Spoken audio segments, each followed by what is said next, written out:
The Summer Games Minute, brought to you by Mass Mutual. For most professional athletes, versatility means they can play a few different positions in a single sport. For Babe Dietrichson-Zaharias, versatility means dominance across the entire spectrum of sport. In the 1932 Summer Games in Los Angeles, Zaharias won gold in the 80-meter hurdles and the javelin throw, plus she got a silver in the high jump. Running, throwing, jumping wasn't enough for Babe, so she became a competitive billiards player, then jumped into professional golf, winning 10 major championships, all the while making a few pitching appearances in Major League Baseball spring training games. Mass Mutual understands the nuances in how women want and need to manage their finances. With quality product solutions and guidance, a Mass Mutual financial professional can help you plan for both short-term and long-term money goals. Learn more and get started at massmutual.com. As you've probably heard by now, we've teamed up with BetMGM this season. We'll be using BetMGM lines to make all of our picks, and we'll have special offers for our listeners each week. If you haven't signed up for BetMGM yet, use bonus code The Athletic, and you'll get a 1-year subscription to The Athletic, plus up to a $1,500 first bet offer on your first wager with BetMGM. Here's how it works. Download the BetMGM app and sign up using bonus code The Athletic. Make your first deposit of at least $10. Place your first bet on any game and claim your voucher for a 1-year subscription to The Athletic. See BetMGM.com for terms. U.S. promotional offers not available in D.C., Mississippi, New York, Nevada, Ontario, or Puerto Rico. Gambling problem? Call 1-800-GAMBLER. Available in the U.S. Call 877-8-HOPE-NY or text HOPE-NY 467-369 in New York. Call 1-800-NEXT-STEP in Arizona. 1-800-327-5050 in Massachusetts. 1-800-BETS-OFF in Iowa. 1-800-270-7117 for confidential help in Michigan. 1-800-981-0023 in Puerto Rico. First bet offer for new customers only in partnership with Kansas Crossing Casino and Hotel.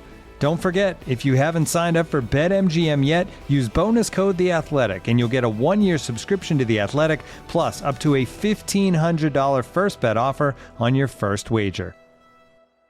Ryan Reynolds here from Mint Mobile. With the price of just about everything going up during inflation, we thought we'd bring our prices down. So to help us, we brought in a reverse auctioneer, which is apparently a thing. Mint Mobile Unlimited Premium Wireless. How to get 30, 30, bit to get 30, bit to get 20, 20, 20, bit to get 20, 20, bit to get 15, 15, 15, 15, just $15 a month? Sold! Give it a try at mintmobile.com/switch. $45 up front for 3 months plus taxes and fees. Promo rate for new customers for limited time. Unlimited more than 40 gigabytes per month. Slows full terms at mintmobile.com. The Athletic.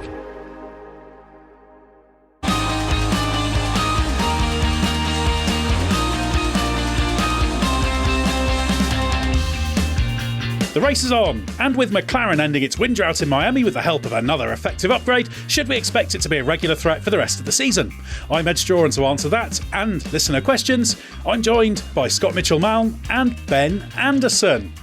Well, Ben, welcome back to the podcast. How's life? You had a 1-week return to doing driver rankings. I say return because you used to do driver ratings in another life and another place, but Yes. You stood in for me in Miami. Yes, indeed. It was... how many years has it been since I did driver ratings, as it was when I was at Autosport? Probably 2017, I reckon. Yeah, probably was at least 7 years. Maybe one as a stand-in. 6 and a bit years. So yeah, back to doing the races version, the driver rankings. Very enjoyable, actually. I used to enjoy doing it, even though it's a lot of work, as you know, to try and assess all the performances fairly and do some digging into it. And the Miami time zone not favourable either. But yes, I did enjoy my my substitute appearance for you. Excellent. Well, you're the ideal substitute because you did the job. Okay, but with less of the flamboyance and panache and style that I feel I bring to everything I do, and also bringing similar characteristics as Scott Mitchell-Malm. How are you doing? I'm very well, thank you, Ed. I'm known for style and panache. It's my forte. And flamboyance. No flamboyance. I'm just I'm a straight down the nose kind of panache. That's a great trademark for your brand. It's all about brand building these days. You should put that in your Twitter profile or X profile. I saw your Twitter profile /X profile says that you're a content creator, so you've moved properly into the modern era of identifying yourself, haven't you? I must admit, by disposition, I find that a slightly weird thing to put, but you've got to go with the way the world's going, and the phraseology that's used, content creator, a very valid thing. And as we all know, the written journalistic job that we once all did solely has changed a lot. It was print magazine focus when I started, but has changed significantly. So we're all our own individual brands, we're all content creators, and every day selling ourselves. I'm sure there's a word for that. But how are your brands going? How are your individual brands going, guys? Well, I got what I think the biggest example. I think Ed would agree with me on sort of the way things have changed, and that kind of like, I guess, move from journalists to content creators, kind of a thing that's been happening for a while, is that the early years that I was working full time in F1. I was obviously very low profile because I was new, but even like the most well-known journalists, I don't recall really like ever wandering around the paddock or in and out of racetracks in 18 and most of even really 19, to be honest. Like people weren't really getting noticed, and like people like you didn't like fans or readers or whatever didn't really like go out of their way to say hello or say, oh no, we watched this or we listened to this and blah, blah, blah. Well, you say that, but I have an anecdote. I remember very clearly leaving the Singapore Grand Prix paddock and Edd Straw having to sign something that somebody thrust in front of him on the way out of the track. We had that in 19, so I think that might be just some amazing Singapore fans, because we had that in 19 as well. That was are you big in Singapore, Ed? Is your brand big in Singapore? I'm big absolutely everywhere. Was that signing in Singapore the same time when Stuart Codling, who is the editor of GP Racing magazine now and does all the stuff for Autosport, so we've worked with him for a long time, when he was mistaken for Valtteri Bottas while leaving the track on one occasion? I don't know whether you were there for that, but I distinctly remember that happening. Oh, I don't remember that. Not when I was there. That was definitely not my year. I remember he did a phenomenal video about packing a suitcase for a race. Oh yes, Destination Singapore. Look it up on YouTube. Destination Singapore. Yes. If you've ever wanted to know how to pack a suitcase, and who hasn't, then it's for an F1 event as a journalist. For an F1 race, yeah. It's your one-stop shop.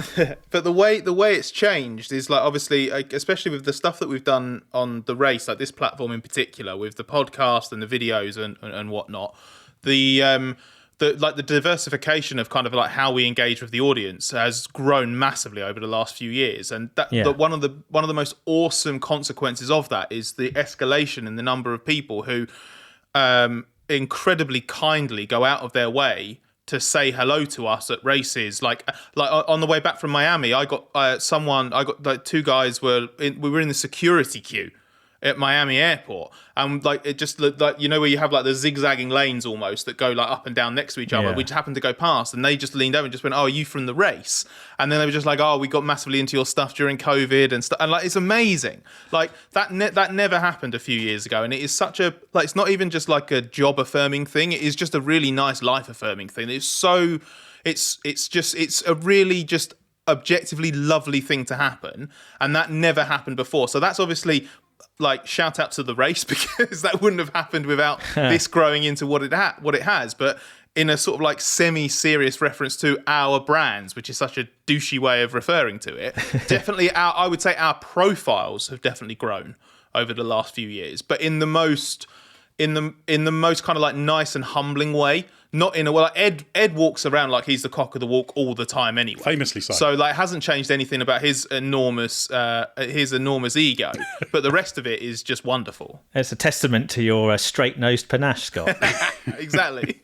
No, but people are always very, very kind. Whenever anyone says hello and they say, "Oh, are you such and such?" I'm always a little bit worried that probably I've done, they want to take issue with something. But people are always very, very kind. So yes, thank you. Even though I always come across as baffled whenever that happens. So that's just what I do. But anyway, enough. That's true, actually. Yes, you do. Yeah, that is your general setting, is bafflement when someone talks to you. No, genuinely baffled. I mean, pretty much on any situation in life, to be honest. But people are very always very generous, and we do appreciate people whether they come and say hello or not. Right, shall we get on with the topic at hand, Scott? Because although we did discuss McLaren's progress in our Miami review podcast, we didn't have the chance to get into too much detail on the bigger picture. Do you think Lando Norris's victory convinces you that it's still on the right trajectory to become more than an occasional winner? Yes, I believe so. And I believe that McLaren is the only team that has had this consistent trajectory over the last the last couple of seasons. I don't think it's the only team that convinces me it can fight Red Bull longer term, because I think I would put Ferrari in that group as well. I think the Ferrari project under Fred Vasseur with the backing of John Elkann.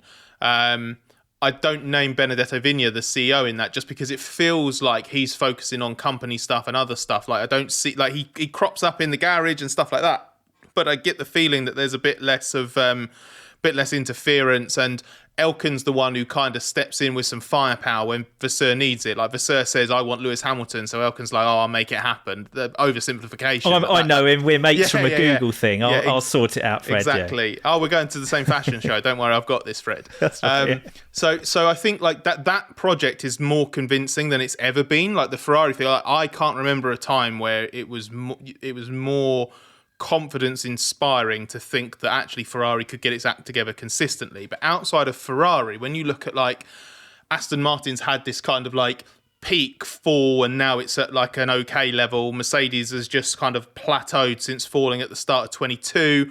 Even Ferrari obviously had the big peak at the start of 22 and then fell back again, then is kind of rebuilding itself there. But McLaren obviously got it wrong across the start of the new rules, but since then, over the last 12 months, it is just like basically in the Andrea Stella era, it has just been steady climb. Yeah, and I think it's fair to say I don't quite share the same disappointment that you had, for example, Ben, at the start of this year for McLaren, given what happened at the end of last year and the sort of way it was talking about.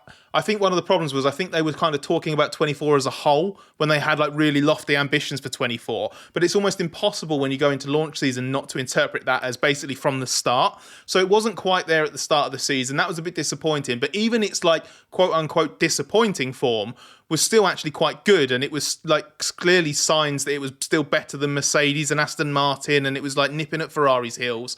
And then, yeah, again, same as. Well, they had a neat gap to go into, didn't they? That's the thing. It's like Aston and Mercedes have been slightly underwhelming. In Mercedes' case, massively underwhelming, and McLaren has been able to be, I think, in fairness, slightly undercooked at the very start of this year, coming off the winter, but slot straight into that third best gap, and then they finally done a big update to the car. Probably what I expected to see at the start of the season arrived for Miami. A race sooner than McLaren expected, and bang, they were there. It was like that was 2023 peak McLaren and a bit more that we saw again on the Norris car. They admitted at the start of the season there were a few things they wanted to do with the car that they couldn't. So that's exactly what it was. It was almost where they should have been at the start of the season again, because they're just pushing so hard in developments. Exactly. And you can see why. Like that's the thing that's so encouraging is it's the first big upgrade package out of the season, and it does pretty much exactly what the two big ones did last year. There's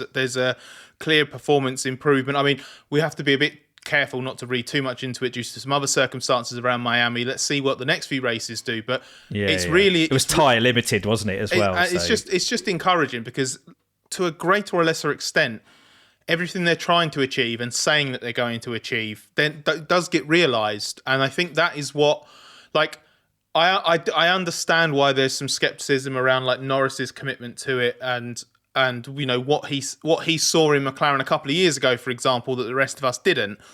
But I would say that what they're achieving under Stella is now they've stopped being less than the sum of their parts, which I think is what they'd become again in 2022, especially.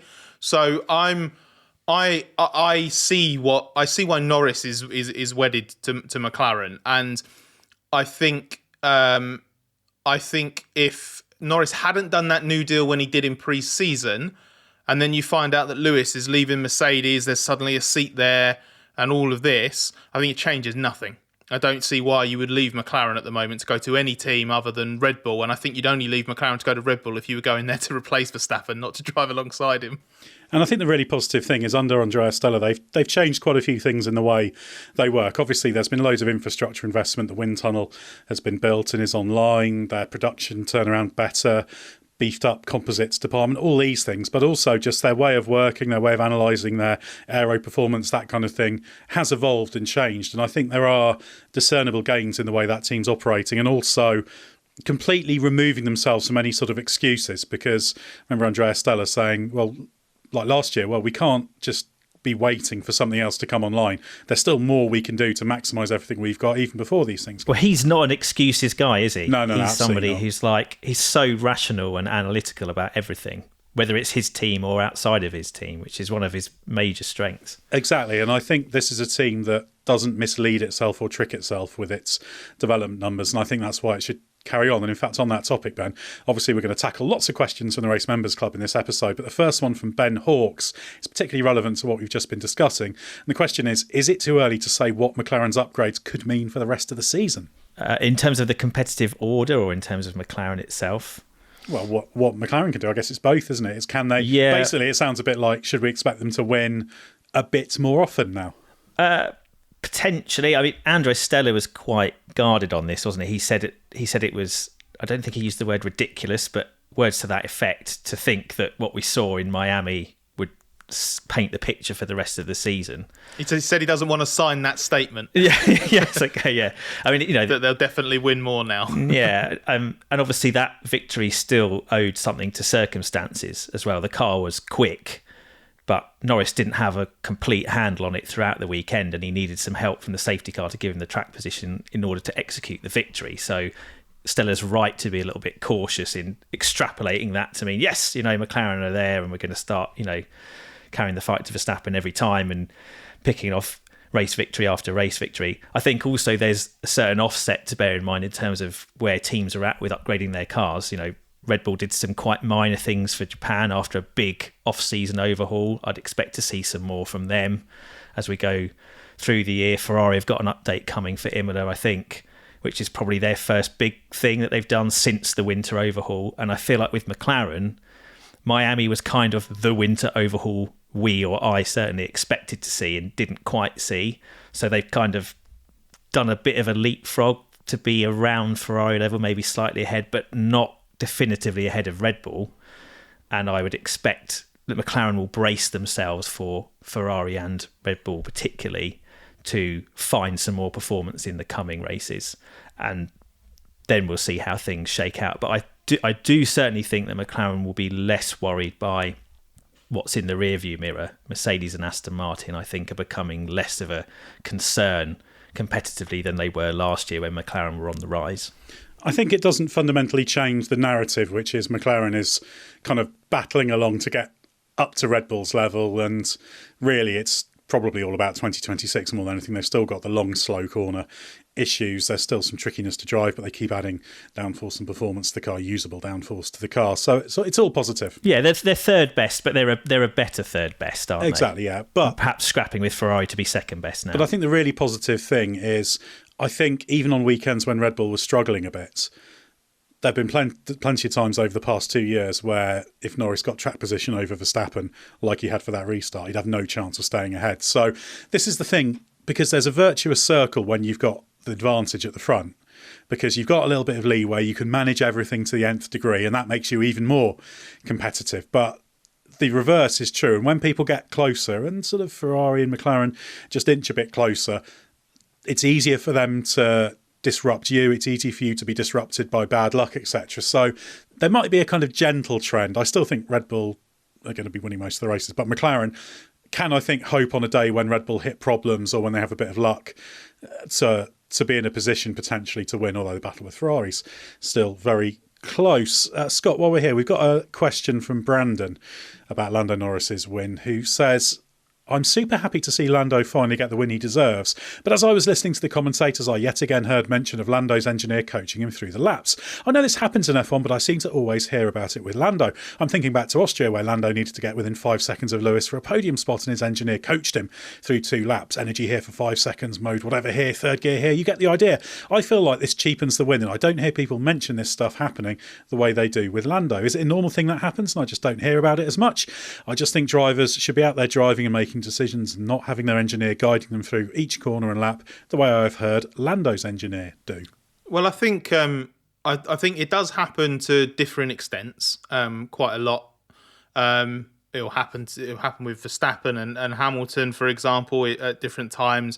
Maybe not quite to that extent, But it does happen when they're managing particular problems. You'll always hear an engineer over the radio saying, suggest diff entry so-and-so, or, whatever, to help with locking or rotation on the stuff like this. So it does happen. The Austria example, I think, is a little bit of I understand why the comparison's been made completely, but it is a little bit of a misleading and unfair comparison, because that one was a really unusual set of circumstances. Like Lando had, I think, was it 2 laps, maybe 3 laps? I think it was only two laps to pull out the gap on Lewis.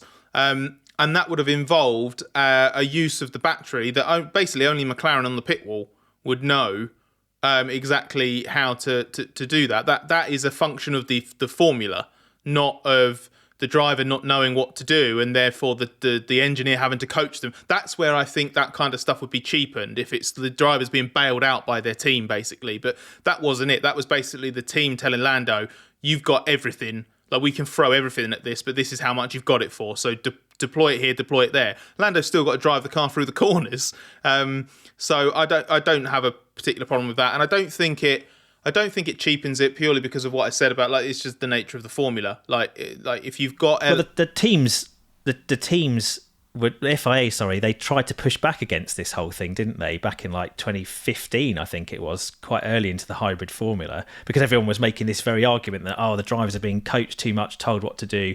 Nico Rosberg was the subject of much derision for basically being coached to beat Lewis Hamilton, and the teams pushed back and said, well, this formula is so complex and the engines are so difficult to manage, everyone will just expire if we don't have facility on the radio for the engineers to coach the drivers effectively. And they've never really been able to find a solution to that problem in this era, I don't think. Yeah, I think it was 16, the radio ban, but I actually didn't object to the idea, but it was introduced into a formula with the engines that had grown up around the need to communicate. Yeah, in terms of the way everything was done, so it was stupid. But the question asked, does it cheapen it? I think actually it's hugely difficult for a driver to take on board that information. McLaren are very, very good at giving the info to both Norris and Piastri, but they can respond to it, because some drivers you can say, oh, you can do this here or that there, or there's an opportunity to gain time in turn 12 or whatever, and some of them just can't do it. Yeah, and so also some of them will say, just shut up, won't they? They will leave me alone. Yeah. Lando is one of those drivers. Yeah. So if it was too much, or if it was inappropriate, Lando would push back, because he has before. I think it's one of those situations as well where Lando doesn't need it. I think it's an element of encouragement as much as anything else. And it's also just a fail-safe. There'll be moments where they can spot things on the data where they think, oh, actually, if he uses a higher gear here, for example, he's going to have a bit less wheel spin, he's going to stress the rears less, we're going to give him that advice. But actually, Lando's in the car. He can feel that scenario, whether it's a problem or not. So it probably doesn't actually change that much. That's why I say Austria is a different example, because Austria, it was key. That wouldn't have happened without that. But that was intrinsically linked to the engine formula rather than a limitation on Lando's side. So like I say, I completely understand the question. I get where it's coming from, and I don't think Brandon's asking it at all in like a malicious way or anything like that. So I totally get it. And I think there's I think there's absolutely some truth to the fact that it would be good if F1 could get away perhaps from a dependency on this kind of thing, but I don't think it cheapens it. Yeah, I think you can tell people what to do all you like, but a lot can't do it. You have to be able to do that, and Norris is very, very good at implementing those things. So yeah, it's just the nature of the beast in modern F1, and they're remarkably skilled, all the drivers. Even the bad F1 drivers, particularly these days, are outstandingly good. You know we love talking stats here at The Athletic. Here's one that's super simple to remember. Discover automatically doubles the cash back you've earned on your credit card at the end of your first year with Cashback Match. That means with Discover, you could turn $150 cash back to $300. That's right. You could put it towards some memorabilia you've had your eye on, or treat yourself to a premium sports network. You earn, and Discover doubles. See terms at discover.com/credit card. We'll get back to the pod in a moment, but first of all, let me tell you about Grammarly. Email, Google Docs, Slack, you write across multiple platforms and places during your workday, so delivering consistent, high-quality communication everywhere is key. Grammarly is an AI writing partner that helps you get work done faster with high-quality writing for better projects, proposals, presentations, and more. Best of all, Grammarly works where you work, so you can get more done no matter what tools you use. As a journalist and podcast host, I'm constantly writing and rewriting copy and drawing up scripts. It's part of the job, and Grammarly helps make it faster. It's got some really cool features like tone suggestions to help you strike the right balance between direct and friendly in work emails. Plus, Grammarly has a ton of other great features like advanced spelling, grammar, punctuation, and conciseness suggestions to ensure your writing is professional, mistake-free, and clear. Get AI writing support that works where you work. Sign up and download for free at grammarly.com/podcast. That's grammarly.com/podcast. Easier said, done.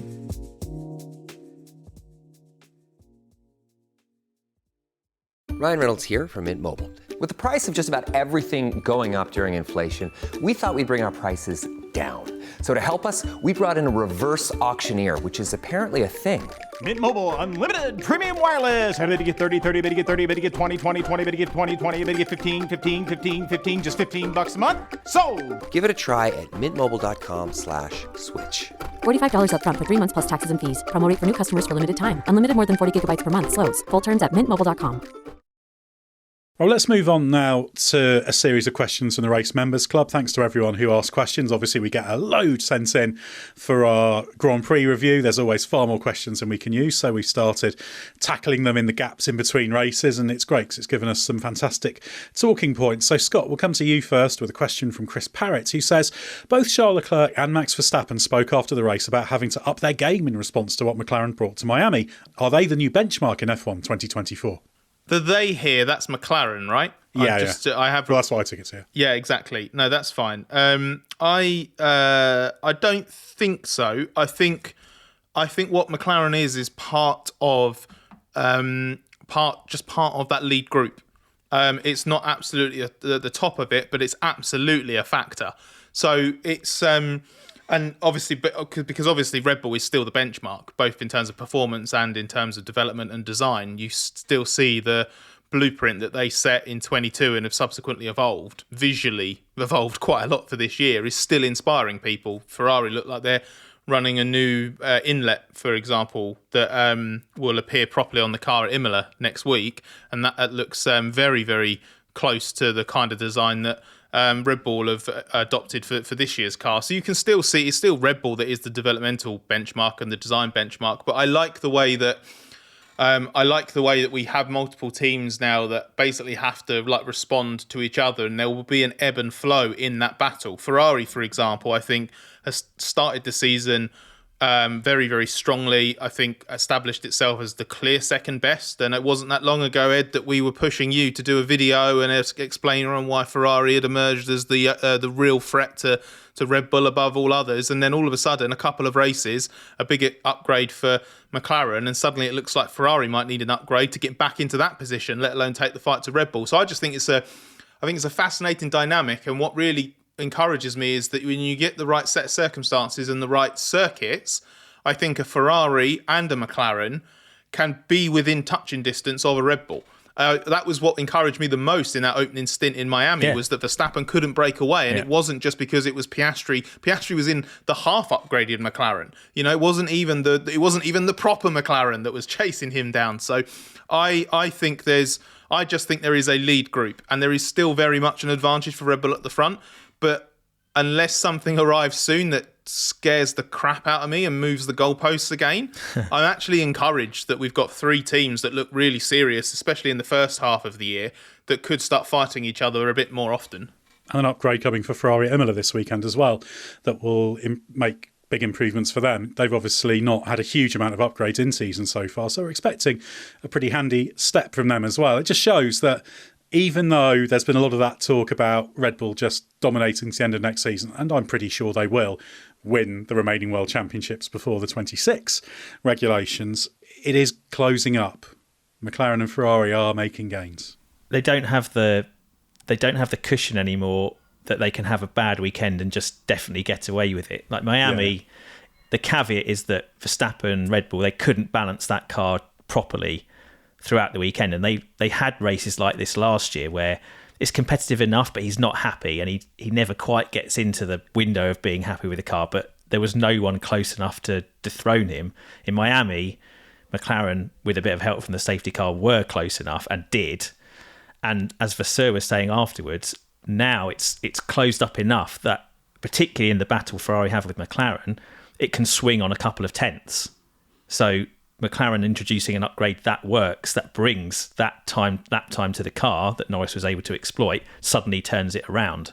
And therefore, the upgrade battle between McLaren and Ferrari will be really important, and what Ferrari brings to Imola will need, in their eyes, to swing that back towards what we saw in the early part of the season. But I still think if Red Bull have a normal weekend, which I don't think Miami was for them, they are still a step or two ahead of everybody else. A question from Stuart Coulter now that we'll put to you, Ben. In China, I questioned whether the burden of not having won a race played a part in Lando's awful sprint. Today, whilst the safety car timing was fortuitous, I thought Lando executed a superb race and drove calmly and assuredly to a fully deserved maiden win. So instead, this week's question is, can Lando win more races this season? And if so, where? And of course, I should say that question says today because that was sent on the day of the Miami Grand Prix. So come on then, Ben. Where? Yes, well, certainly he could win more races. I think, as we've discussed, in McLaren and the way the development race is going and where McLaren have got to, they should be that bit closer that they can pick Red Bull off in certain circumstances. If you look at the remaining spread of the tracks, we know that the more endemic low-speed weakness of the McLaren won't be solved this year, even though they're trying to chip away at it. We know the McLaren is stronger in high speed generally, and I think they're building on that. So I would pick Austria, where Norris is famously exceptional anyway, as being a good opportunity. Silverstone, obviously, where they were nipping at Red Bull last year even, and Qatar, where Piastri won the sprint race and Norris should have won the sprint race had he executed sprint qualifying better. Those would be the three tracks where I think McLaren have the best chance, but I also think they'll be more competitive in more places for the rest of this season as well, like we saw in Miami.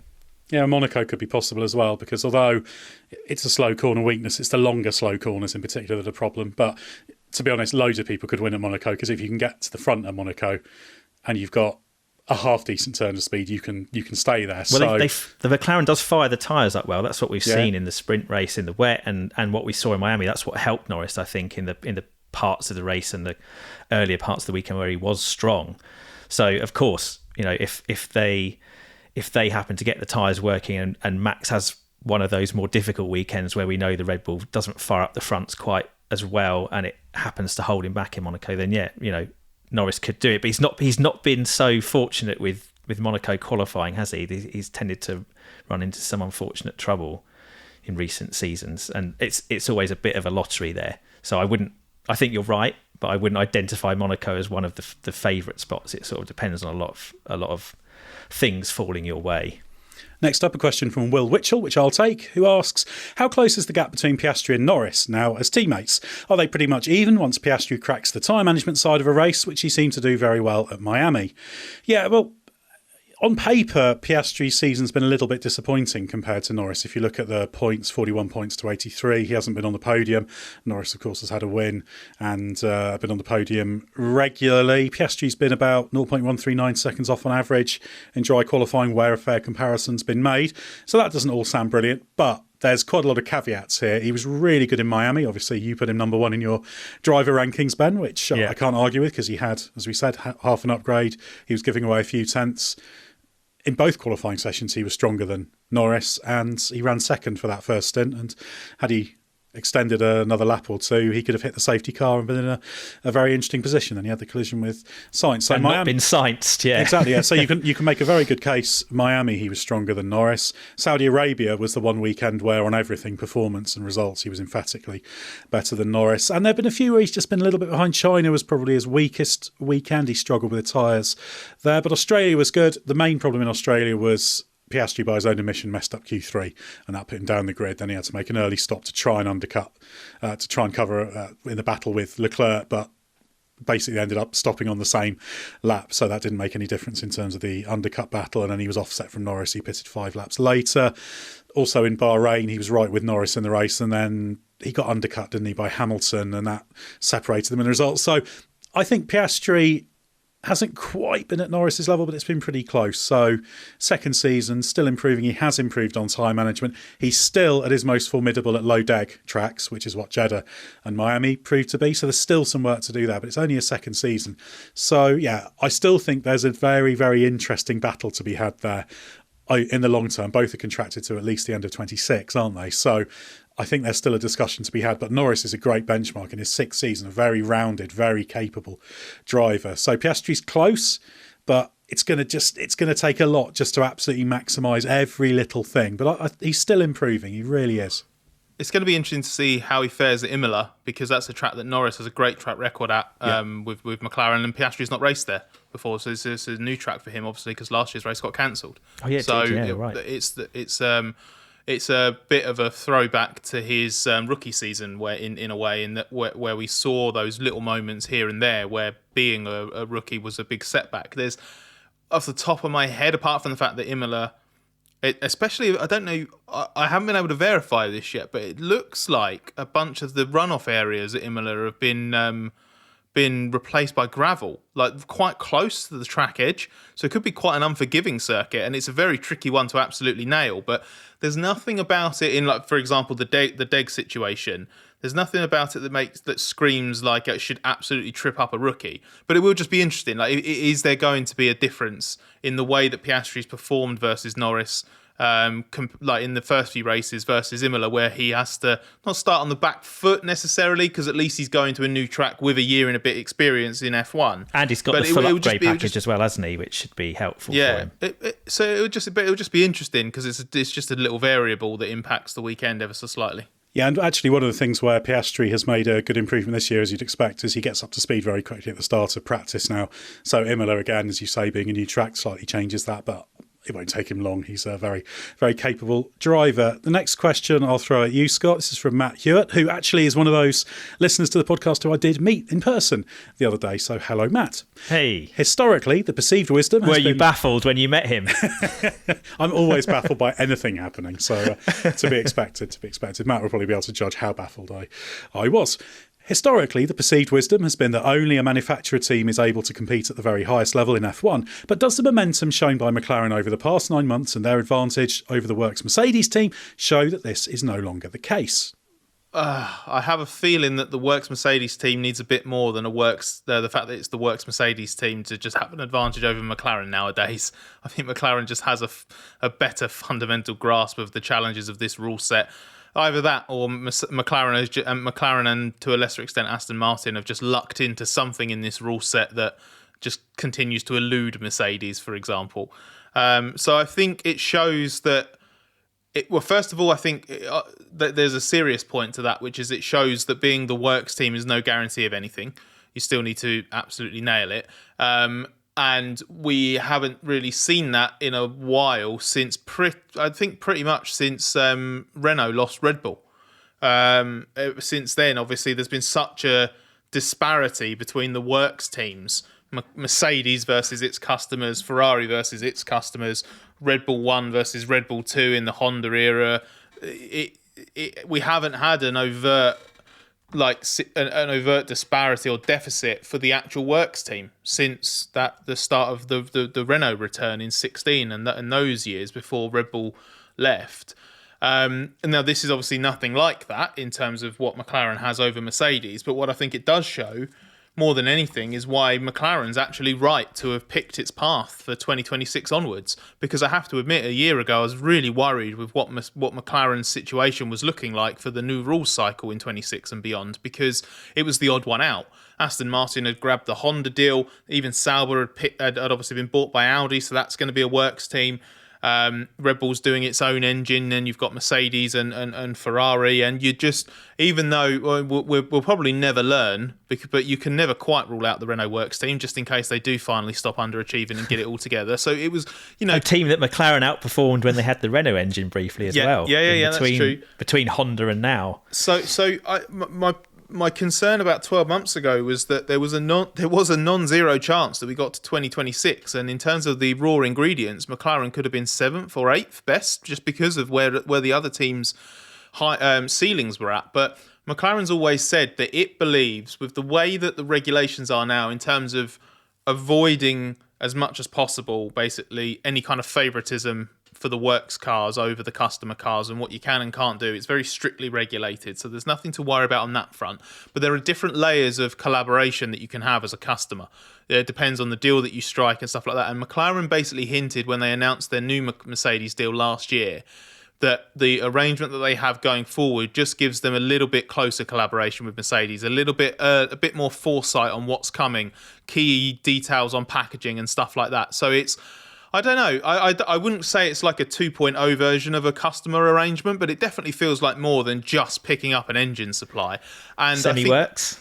Maybe they wouldn't go so far as to say that. Maybe I'll ask Andrea Stella next time I see him. But it's interesting because I think what we're seeing now should, as much as it shows that you can achieve this now, I think it's a really good sign for what McLaren can hope to achieve in 26 and beyond. Obviously, that is another change to the engine formula. It's an extreme interpretation of the V6 turbo hybrid era because it's going to go up to just short of 50-50 between internal combustion power and electrical power. The MGUH goes. It's a massively uprated MGUK. It's going to be very complex. And who knows, maybe there'll be some hidden benefits within that for a works team over a customer. But I think McLaren has shown, in fact, just like Aston Martin was at the start of last season, you don't need a works engine in the back of your car to not even overachieve, but just genuinely just achieve to a really high level.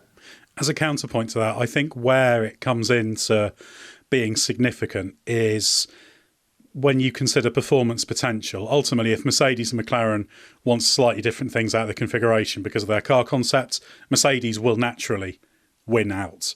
And so there could be a theoretical, hypothetical couple of tenths of performance that Mercedes, the works team, has an advantage in. But it's not the chasm of performance there once was. You're not using engines that are a spec or two behind. You're not massively down on power, on all those things. Well, also the regs are more mature, aren't they? Yeah. The regs are more mature now. So because we've reached the kind of end cycle of this engine formula, there isn't constant development on the engine side that's going in tandem with what the works team is doing with its chassis like there was in the earlier part. So I guess it's also simpler for McLaren to be a customer and perform well because they as well as what Scott said about them having some extra foresight in their deal, there are so many fewer unknowns now in terms of what the engine suppliers are doing year to year. So it's much easier then to package what you need to package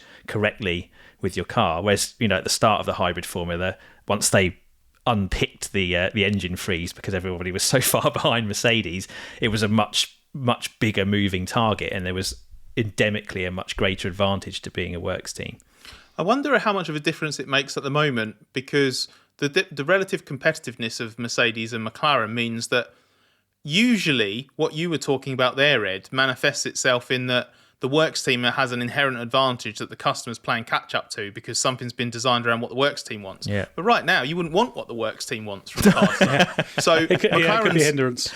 So McLaren's probably looking at that and just thinking, well, we don't mind if you're going to go in your own direction, but just don't make it a direction that's so bad that we then have to follow it.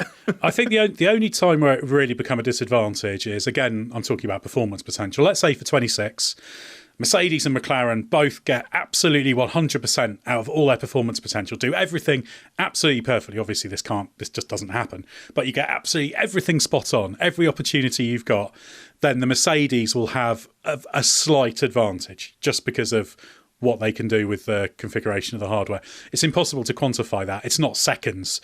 It's a tiny thing. And to be honest, this question at the heart of it really is, does that difference get lost in the noise of all the other things that impact performance? And I think now it is, if not totally lost in the noise, it's pretty much drowned out in it, if you want to put it that way. So agree. You can do it. And McLaren would, if there was a works engine partner out there that's a good, proper program, properly funded, properly equipped, etc., then of course they go for it.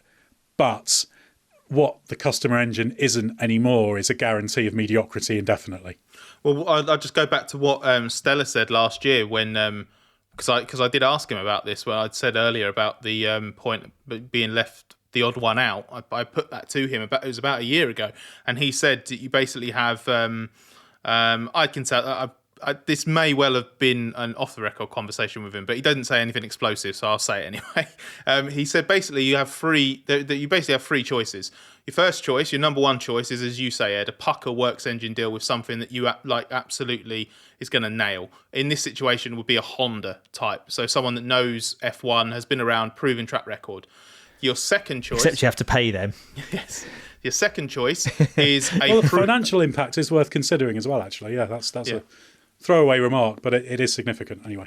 The second choice is a established, successful, known quantity custom arrangement. So your Mercedes continuation, because you know what you get, you can trust them, and even if you're only getting 99.99% of what's possible, as Ed was alluding to, let's say that's where it is, that's fine. And actually, the third choice is a new works engine. Sorry, because that would be.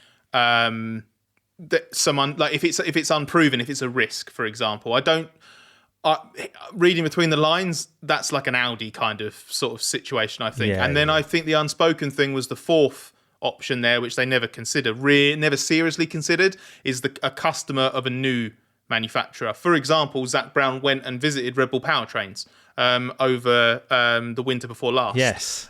Because you have to. It's your due diligence in charge of an F1 team. You have to explore, because you never know. Red Bull and Ford, in quote marks, because I don't really think they're massively involved, could be absolutely playing a blinder and turn up in 26 with the best engine of everybody. And then in that case, you should be the customer, because you'll have the second best car on the grid, or the second best package. But that is fraught with even more risk than going with a new works offering. Next question we'll throw at you, Ben, from Lee Stone. How have Mercedes slipped so far, so quickly? Everyone knows the Red Bull is a league apart, but they are slipping more into the midfield as time goes by. Even with their upgrades this weekend, they seem to have gone backwards again. How and why? Well, I guess it's less that they've slipped and more that the others have pulled away and they've kind of stagnated, which I think we referred to earlier in the show. You know, they are bringing stuff to the car, but it's just not really translating into a proper uplift like we've seen with McLaren, for example. Like they're basically in a fight to be fourth with Aston Martin, aren't they? And depending on the weekend, you know, they're ahead or they're slightly behind, and they're close enough to the second group of teams that they can be scalped by an upper midfield car like Yuki Tsunoda's RB in Miami, for example, if that car happens to be performing particularly well at the time as well. So I would say Mercedes are kind of just stuck in this same position that they've generally been stuck in since last season, except that Ferrari and McLaren are stepping on. So the chances of them finishing second like they did last season are smaller. And to me, it just feels like an extension of something I've said before. They're kind of going through this 2023 Ferrariification of their car, I think. And if you read the explanation from Andrew Shovlin as to why the floor upgrade they bought for Miami didn't really seem to do a lot. You know, he talked about specific points in the weekend. For example, Hamilton and that really impressive Q2 lap where he was, you know, within a tenth or two of Verstappen and Leclerc, suddenly bang on the pace where he hadn't been previously, and why that couldn't then be repeated in Q3. And Shovlin was saying, well, the cars, there was a gust of wind at turn 11 that upset Hamilton's balance, and then it overheated his tyres, and then that spiralled through the rest of the lap. And he mentioned wind sensitivity, which is something the Ferrari last year massively suffered from. It was capable of performing quite well in more perfect conditions, but as soon as you unsettled that, the confidence went away, the balance wasn't there. The Ferrari drivers are fighting that knife edge balance all the time still, as they were last year. Mercedes, that's the fundamental mistake this year. They haven't been able to cure that, even though they thought they could. So they've got this peaky, unpredictable car that is sometimes very, very occasionally in the very narrow window where it can be really good, but most of the time it isn't. And that sounds like a very Ferrari 2023 problem. And they're still waiting for that kind of eureka moment where they widen that performance window and then start to build on it positively. I think Ferrari had that around Monza time last year. That seemed to be quite a big breakthrough for them. And then they were much better. I know they started earlier, I think maybe Austria, where they were specifically doing updates to broaden this performance window and make the car more drivable. But Monza was like a big step in terms of their understanding and how to unlock it. And then, they've been building on that progressively through to this season. Mercedes just aren't there yet. They're still trying, and I'd say failing at the moment, to find a way to make that car more user friendly. And the performance is being masked by the fact that the drivers just can't live on that knife edge consistently. It's far too narrow. I think it was Zandvoort and a free practice experiment that was key to Ferrari last year, and then they started executing it in weekend from Monza. That's right. Onwards. Yeah. So you're right, but that was because it was like a gradual understanding of things and then putting it on track. Right, it works in theory. We think we understand this properly now. Right, and now we're going to implement it, and then it actually works on the car. And then take some of the safety understeer out, which Sainz was using, and Leclerc was trying to get away from, etc. And that's the thing. Yeah. So then they bring that upgrade, the small floor upgrade in Suzuka, which they didn't think was going to be a big deal, but was very good for Leclerc in particular. Then they build on that again because it validates their development direction. They take a step with the car in 24, so it's all logical. It all makes sense, and I think that's what's missing from Mercedes, because you even had in Miami George Russell saying that they think they've overcompensated, which is basically it's a different version of the same thing they were saying last year. They were trying so many different things and all of this to right the wrongs of the 2022 car for 2023, that they got things wrong on the 23 car, maybe rushed some stuff. That was Russell's words last year. And now Russell's saying, I think we went too far in the other direction on some things, so that's caused some different issues. And there's just a little bit.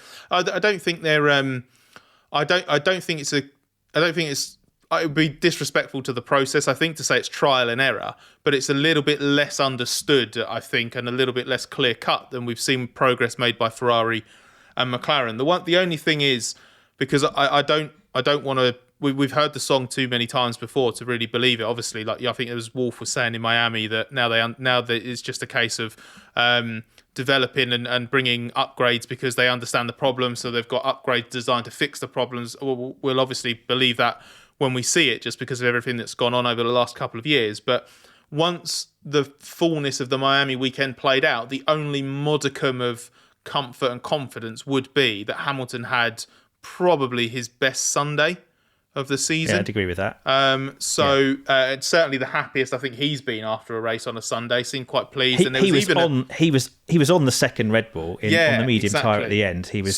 quicker, just couldn't get past because they're not good in a straight line, are they? The Merc still. So I think they were like, considering they had an upgrade of their own, not to the extent that McLaren had. I think if the list of Mercedes parts was the length of the McLaren list, and they'd had that performance, I definitely wouldn't be suggesting even a modicum of confidence from Miami. Well, they've got more for Imola as well, haven't they? It sounded like they bought part of it a race early. Yeah, I don't think it's going to be too much, but it was chipping away at it, and if it can make a little bit of an improvement off the back of what we saw in Miami, then their first step basically has to be to completely consolidate themselves ahead of Aston Martin, which is where they look to be properly in Miami, and I would say convincingly for the first time this season in all forms, not just race pace or over a certain stint or whatever. So if they're fourth best in Imola and picking off a low-hanging Ferrari or McLaren, or even sniping at Perez because he's having a slightly off weekend on a tricky one for Red Bull, then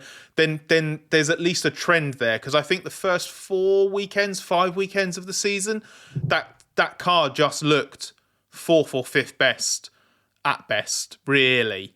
Whereas in Miami, we were back a little bit to those kind of signs of, maybe there's a bit more to it than that. So Except that Alonso had one of his worst weekends until the race. That's the other thing. I think the Aston was just not very good in Miami, and I think that's probably one of the reasons why it shows that even Alonso can have his bad days. But I think bigger picture, you still need to see a lot of proof to really believe in the like Mercedes progress. But I think there was just enough for them to cling to at the end. By the end of the Miami weekend, certainly in the middle of it, I wouldn't be sat here even trying to play not devil's advocate but Mercedes advocate.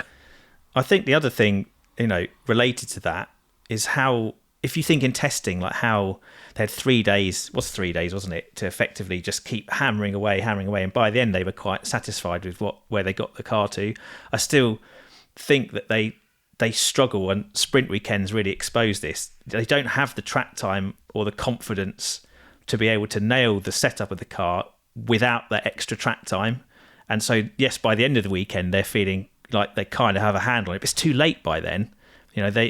Because the car's so peaky and difficult to work with, and obviously that is their fault fundamentally, it just takes them too long to arrive in the right spot with it. And whereas other teams who are further ahead in their understanding are just able to nail it usually that bit quicker. Although obviously, as we discussed, the fact that Verstappen and Red Bull can still have weekends where they never feel happy with the balance of the car all the way through shows that it's not easy even for the best teams. Question next from Chris and Gandhi, who says, with McLaren's upgrades and Ferrari having some coming at Imola, will we see more races challenging Red Bull, or was this just the heat messing up the tyres, giving them a chance? I'll take this one. We have covered some of this, but I think, fundamentally the take home from Miami is Red Bull were beaten on a weekend where they were struggling with the tyres, didn't seem to have the car in the right window, and they had some misfortune with Verstappen picking up a little bit of damage in the Bollard incident. That knocked off maybe a couple of tenths. Red Bull haven't said exactly what, but it did have an impact, plus the safety car timing. So that's a lot of things happening. For me, it's all about how many things need to hold back Red Bull in order for them to be beatable. And I think that the window of comfort has reduced a bit. They're still going to, on current balance of form, going to be winning far more often than they don't, but they probably won't be able to win with quite the relentless frequency of last season. So that makes it interesting, but they're still going to win a lot of races. It is comfortably the best car. Right, we'll move on now to you, Scott. The question from Tom Knights. Am I being too pessimistic in struggling to see Williams getting a point in the foreseeable future? There are at least 6 cars clearly faster than him. Alpine seem to be slowly improving, and yet more accident damage eating into money for future car development. Yeah, it's not a great position for Williams to be in at the moment, and Alex Albon cut quite a frustrated figure over the Miami weekend, probably about as pessimistic as I've seen him in his Williams time, to be honest. He's not giving up by any means, and I still think the feeling there is that they took one big step backwards over the winter and for the start of this year to take several steps forward over time. But they're just still playing catch up. We know that the car that started this season was slightly undercooked, a better all rounder than last year, and a better baseline and a more workable kind of car philosophy that you could then layer performance onto with upgrades. But the problem is it wasn't quite as well. The gestation period over the winter was quite turbulent, so it started the season in an even lesser form than it should have.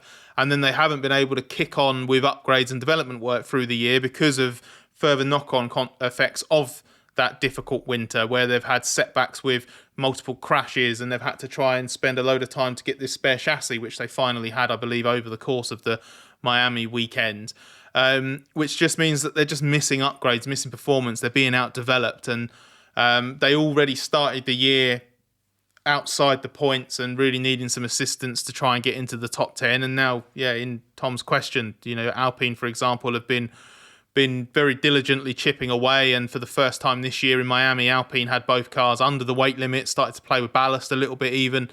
So that car's probably ahead of the Williams now on race pace. The Haas in Nico Hülkenberg's hand just looks like a fantastic midfield car. It's so good. Because I don't want to go oversimplify it, but as Albon said a couple of races ago, it's almost like the Haas is the new Williams, where it can qualify really, really well, and then it's got good straight line speed, and it's not chewing its tyres up anymore. So it can actually stay there in the race, and Hülkenberg's doing a brilliant job with that. So, I think I still think Williams should end 2024 in a stronger place, not just that it started 24, but that it ended 23. And if it doesn't score points by the end of the year, I think that would be a surprise and a big disappointment. But in the next few races, they're bringing upgrades. I believe they're going to be adding performance, which is kind of a very modern F1 vagary to sort of describe updates over the next 3 races, I think. So let's see how this run of Grand Prix goes, and we'll take stock after Canada, which was obviously the scene of a big upgrade last year that really helped Williams, and then sort of see where they stand. Even McLaren were impressed with that one. I remember Stella saying that Williams made a genuinely surprising gain in terms of downforce and low speed performance there. So it's a good bellwether, that race, isn't it? judge this year versus last year. What they would give for a similarly effective one this time around. Indeed. Ben, your final question is from Jeremy Husted, who says, per Fernando Alonso, he believes that there is a bias against certain nationalities. Based on recent examples of incidents, there may be some merit to his claims. Is there a bias with F1, the media, and or the stewarding for or against certain nationalities? Well, Jeremy, merit to his claims? I mean, what merit? The Miami sprint incident, I assume, is what's being referred to, because that got Alonso's back up that Hamilton wasn't penalised, and therefore he's extrapolated some bias in favour of British drivers and against Spanish ones. But as the stewards explained in their rationale for not penalising, apart from the fact it was the start, the first lap, and there's a certain amount of leeway, that was a three-way collision. So yes, I think Hamilton was a bit gung-ho into turn one and he slightly locked up the inside wheel, but Alonso was pincer between two cars. Stroll turned into Alonso on his outside, and of course Alonso doesn't acknowledge at all Stroll's part in that incident.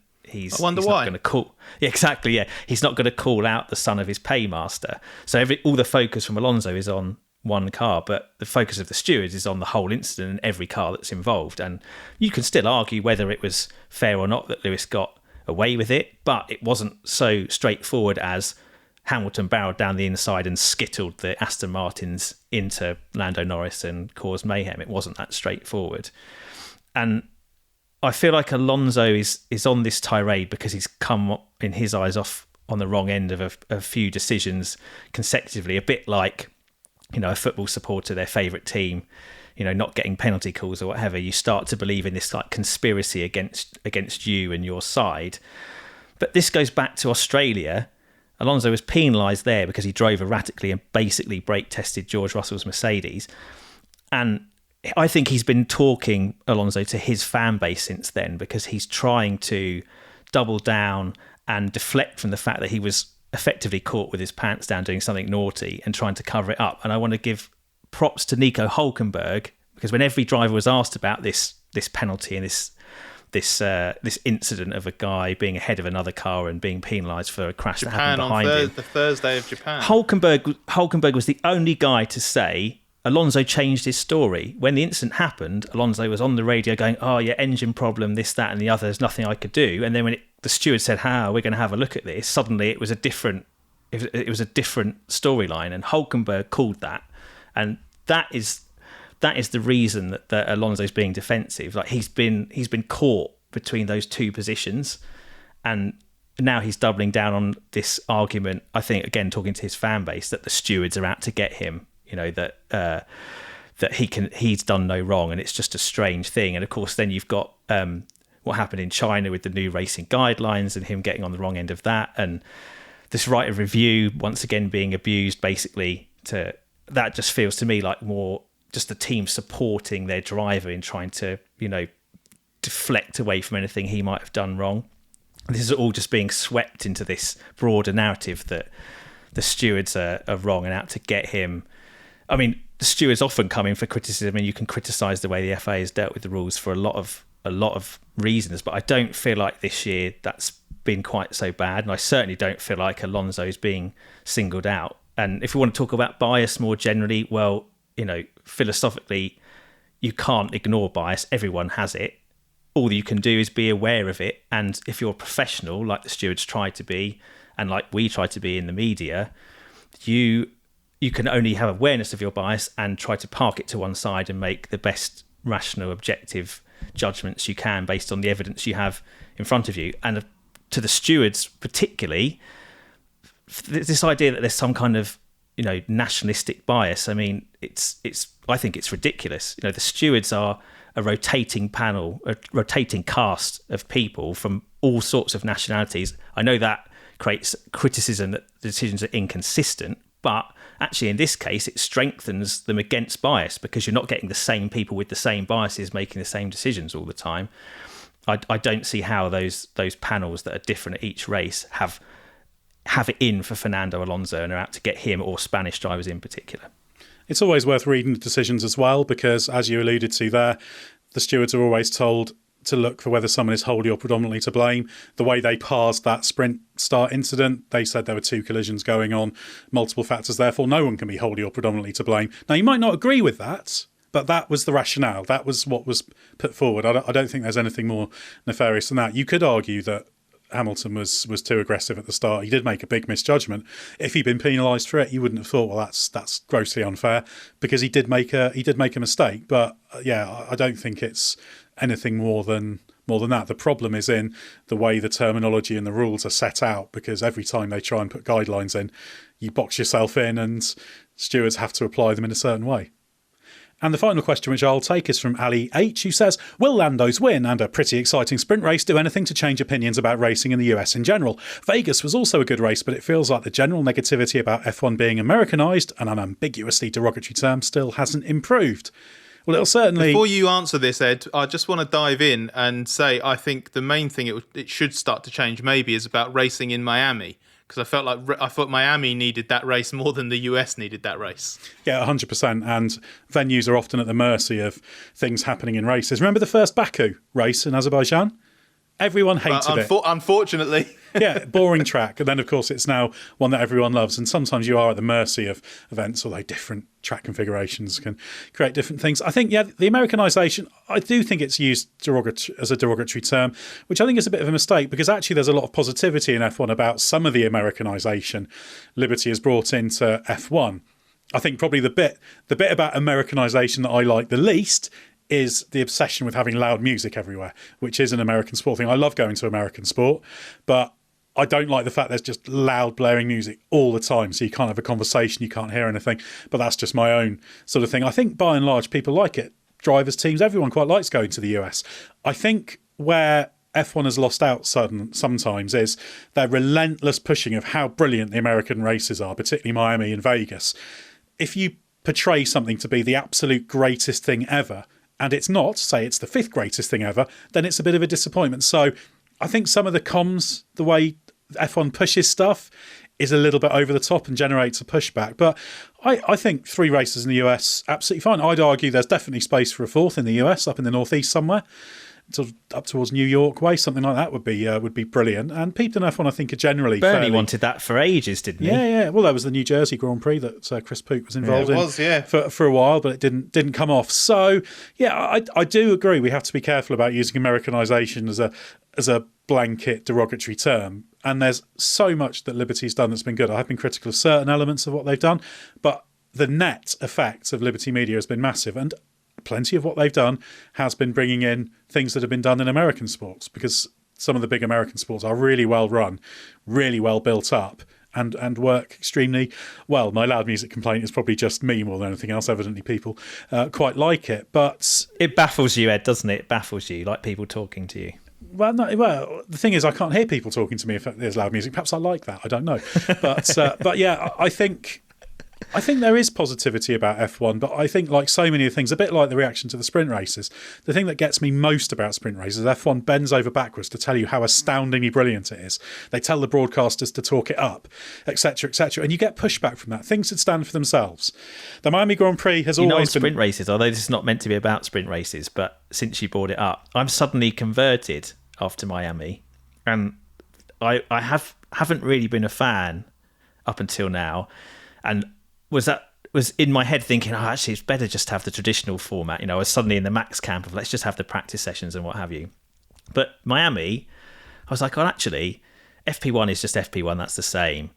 But you have a sprint. You have sprint qualifying and a sprint race. I mean, they're effectively your FP2 qualifying simulation and your FP2 race run, or your FP2 race run and your FP3 sprint qualifying simulation. So I kind of feel like actually regardless of all the other stuff about where it's located in the weekend and what it's for and the show and stuff, actually you get to see a qualifying simulation that's genuine. It's not fuel adjusted like you have to extrapolate in FP2 normally, and it's the same with the race run. The sprint is a race run, so it's effectively what you already see, but just a better version of it is where I am now. It's certainly better than that. I think the sprint format has massively improved this year. It's so much more coherent the way the weekend works.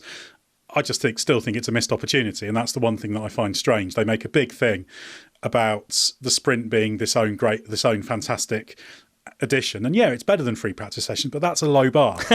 Just being better than practice sessions. I'm happy with my low bar. they've cleared it. The sprints feel like the one thing that they're squeezing everything, trying to make everything better. But the sprint just seems to be the one thing that they've never really properly run with beyond the move of introducing them. Well, the main thing isn't it, is that no one's arguing that it's not better than a practice session, and yet we keep having that basically shouted at every opportunity that this is why the sprint's so great. And it's like no one's arguing that. It's just the other stuff that's a bit lame about it. Yeah. Like, it could just be so much better than this. Like, that's the problem. But I think it's just easy to sort of shout that when that's your main selling point for it, which actually, in my mind, goes to show just how lacking in other good selling points the sort of compromised sprint format is. Maybe we need more Americanization when it comes to the sprint. That could be, it could. I mean, I say that flippantly because of the question, but perhaps it does need a little bit more thinking outside the box and to go more extreme. A chance needs more loud music, Ed. Well, yeah, not ideal. The thing with it, like just to come back to the original question and the discussion around that, because I do agree with the point that is made about it being unambiguously derogatory, because it is, and I was quite pleased that. I felt anyway that Miami worked really well as a sprint, and I would really like this race weekend to be a sprint every year now, because for a couple of reasons. One, I think if Miami is a sprint and Vegas and Austin aren't, which I think is doable as a long-term thing, I don't think Austin needs to be a sprint, because Austin, I think, is a fantastic weekend anyway, and everyone enjoys it, so I don't think you need to play around with it. And I don't think it actually made any difference to Austin ticket sales when it was a sprint. Then you'd have... They actually said that they were slightly worse off on Saturday for ticket sales. So that I was speaking to the promoter last year, and he said, actually, yeah, the sprint's fine, but we're actually fairly ambivalent on the sprint either way. Yeah. So I think that would give Miami a lovely USP amongst the American races, which would be good. But second, because of the limitations of the main limitation for that event, I think, is the circuit. I think they've done a reasonable job, and I think the new surface that they had for the second year, I think with the way that this year was, I guess probably just because of the sprint weekend and it being a little bit more unknown and the relative competitiveness of all of the cars, a couple of the drivers said to me over the course of Saturday and Sunday, so the sprint race and the Grand Prix, that they feel that the new surface, that wouldn't have been possible on the old surface, basically, from year one. So I think they've done a reasonable job with what they have, and I think the nature of that circuit and the race as a whole, because the geography and climate that comes with a race is something that you have to factor in. I think it works really well for a sprint because it's such a challenge, that race. We said it's not particularly high deg, but getting the tyres to work, the temperatures, the actual track temperature and ambient temperatures are so high. That is a really, really interesting challenge. So I quite like that challenge being contained within a sprint weekend because there's less time to get your head around it. So it just makes, and the nature of the circuit as well, it's unforgiving, and we finally saw glimpses this year that it can. I think we'd seen hints in 22 and 23 that there could be racing on it, but this felt like the first time that there was like consistent racing throughout the race, which means it's a circuit that might actually work for a sprint race as well. So if you take, I don't like the word Americanization. It was quite racy, actually. Yeah, you're right. I think it was good. Racier than previous Miamis. Yeah, I'd agree with that. I just think if you're going to say that we've Americanized F1 with all of these new American races, and the sprint is an extension of that because it's about just squeezing more and more and more out of everything. But I don't think that needs to be said in a derogatory way, and I'd be really happy if Miami was a sprint race going forward because I think that gave it something that the event didn't have previously. Yeah, and I think Miami, as we discussed on the podcast when we had Gunther Steiner on recently, I thought Miami might be very much a flash in the pan race, but I'm starting to be a bit more convinced it could have some staying power now as it's starting to build a little bit of identity. So, yeah, I think from our perspective... was it sold out again? I think I saw a graphic flash up to say yes, it was. So, yeah. And it had the biggest ever live TV audience in the US. So people are still lapping it up then, aren't they? Which I think from memory was 3.1 million. So, yeah, and I think there's sort of the idea that there's been a lot of negativity around the fact that Verstappen dominance by anyone has a bit of a negative effect. And I think that's had a bit of a dampening effect on the storylines, etc. But it's not like the bottom's fallen out of Formula One. It's still very popular in the US, and I think there's still more that can be done with the USA in terms of adding in another race. Why not? I wouldn't have an objection to that. Most people in F1 I find love going to the US races. And if you don't like one US race, you're bound to love one of the other ones, because they're quite different. I think Miami and Vegas, I was concerned they might overlap a bit, but I think they're creating a bit of an identity for themselves. And then COTA is what I might consider the purists' race, if you want to think of it that way. That's the one that all race fans go down there in their camper vans and all that kind of thing. A huge crowd there. So, F1 in America, it's good. And I think races should have a bit of a national flavour as well. So if you can have races in America, they should be, in a non-derogatory way, Americanized, just as a race anywhere should have a bit of the culture of the place and the racing culture represented. Well, thanks to Scott and Ben for your excellent answers, and to everyone who sent in questions. Remember, if you want to find out more about the Race Members Club, click the link in the description for this episode, or head to our website and select Go Ad Free. And if you enjoy our podcast and feel so inclined, please leave us a review with your podcast supplier of choice, as that's much appreciated. It's race week again, with Imola fast approaching, so stay with us for everything you need to know from the world of Formula One.